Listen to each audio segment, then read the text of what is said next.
پتہ ہے جب آپ اللہ سے محبت کا دعویٰ کرتے ہیں اور بار بار جتاتے ہیں کہ مجھے میرے اللہ پر بہت یقین ہے، میں تجھ سے بہت محبت کرتا ہوں، تو رب پرکھتا پھر ضرور ہے آپ کو کہ میرا جو یہ بندہ دعویٰ کر رہا ہے، جو میری چاہت کا دعوے دار ہے، اس کا دعویٰ کتنا پکا ہے۔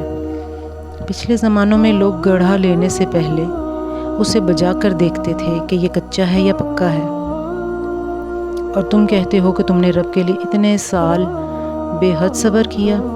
صبر کا دعویٰ تو اپنے آپ میں ہی بے صبری ہے۔ صبر کی لوگوں کے سامنے نمائش بھی بے صبری ہے۔ اور تم اپنے اوپر اپنے رب کی نعمتیں تو دیکھو۔ کیا تمہارے رب نے اتنے سالوں میں تمہیں ڈھانپ کر نہیں رکھا؟ کیا تمہارے رب نے تمہیں اتنی نعمتیں نہیں دی ہیں؟ دیکھو، جو جتنی آسائش میں رہتا ہے اسے آزمائش اتنی ہی سخت لگتی ہے۔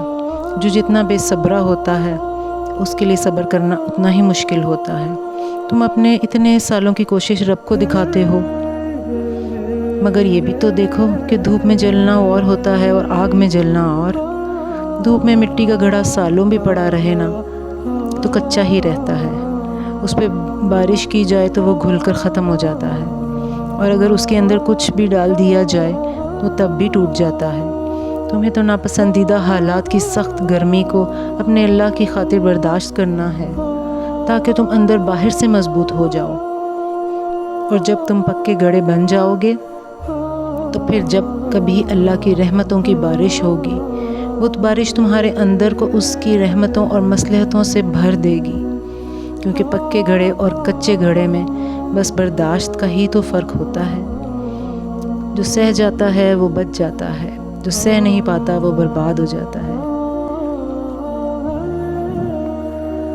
پتہ ہے، لوگ اکثر مجھ سے پوچھتے ہیں کہ ہمیں کیسا صبر کرنا چاہیے۔ میں کہتی ہوں کہ تمہیں حضرت یوسف جیسا صبر کرنا ہے۔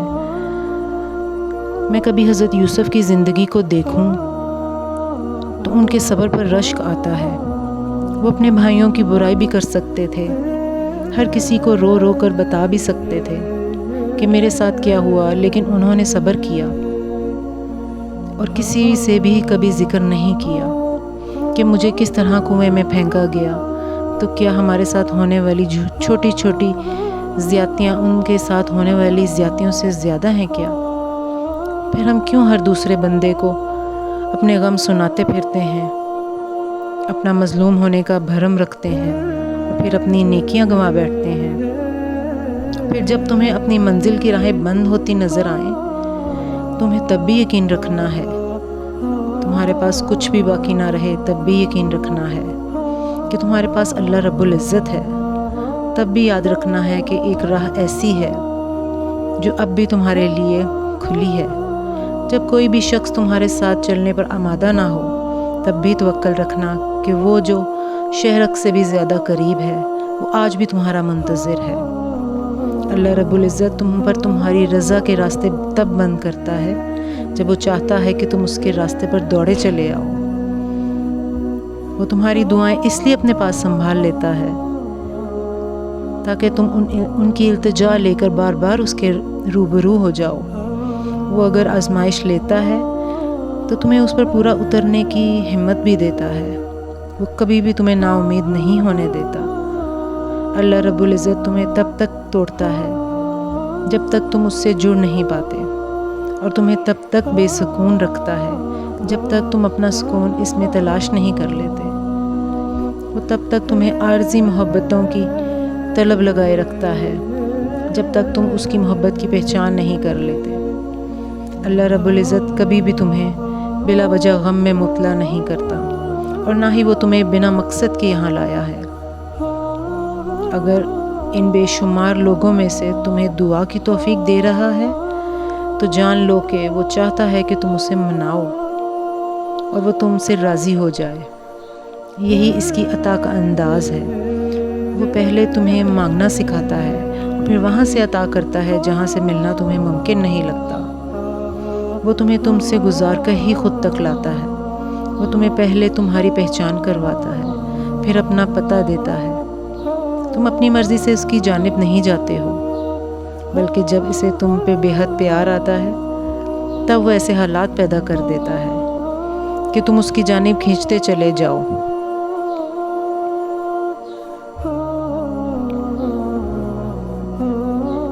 پتہ ہے خدا تمہیں اس جگہ پر لاتا ہے، اس موڑ پر لا کر کھڑا کر دیتا ہے جہاں تم اتنی تکلیف میں ہوتے ہو۔ خدا ہی انسان کو ایسی جگہ لاتا ہے جہاں آ کر وہ بے بس ہو جاتا ہے، جہاں اس کی مدد وہ لوگ بھی نہیں کرتے جو کہنے کو ہمدرد ہوتے ہیں۔ یہی وہ جگہ ہے جہاں خدا انسان کو اس کی اصل حقیقت سے روشناس کرواتا ہے۔ اس کے بعد انسان کا ہاتھ تھام کر اس کو سیدھی راہ پر لاتا ہے، کیونکہ وہ رب ہے جو انسان کا ہاتھ کبھی نہیں، کسی حال میں بھی نہیں چھوڑتا، اور پھر وہ آپ کو صبر کرنا سکھاتا ہے۔ وہ صبر نہیں جو آپ آج تک کرتے آئے ہیں، بلکہ وہ صبر جو میرے خدا کو چاہیے۔ اور جانتے ہو وہ صبر کون سا ہے؟ بالکل خاموشی، کوئی شکوہ نہیں، اللہ پر یقین ہو کہ حالات بدل جائیں گے، نہ بھی بدلے تو پھر کیا، میرے رب کو بہتر پتہ ہے۔ یقیناً اس میں بہت بھلائی ہوگی، پر صبر کب آتا ہے؟ جب آپ اللہ سے محبت کرنے لگتے ہیں اور یقین بڑھنے لگتا ہے، اور جس کو اللہ پر یقین آ جاتا ہے نا، اور اس کی حکمت پر، اس کے فیصلوں پر، وہ کبھی نہیں ٹوٹتا، وہ کبھی نہیں گرتا، وہ کبھی نہیں جھکتا۔ پر بہت سے لوگ اللہ کو ایک مانتے ہیں، پر وہ اللہ پر یقین نہیں رکھتے، اور وہ اللہ کے فیصلوں کو قبول نہیں کرتے، اور مایوس ہو جاتے ہیں اور ٹوٹ جاتے ہیں۔ اور اللہ پر یقین کر کے فیصلوں کو قبول کرنا سیکھیں اور زندگی کو خوبصورت بنائیں۔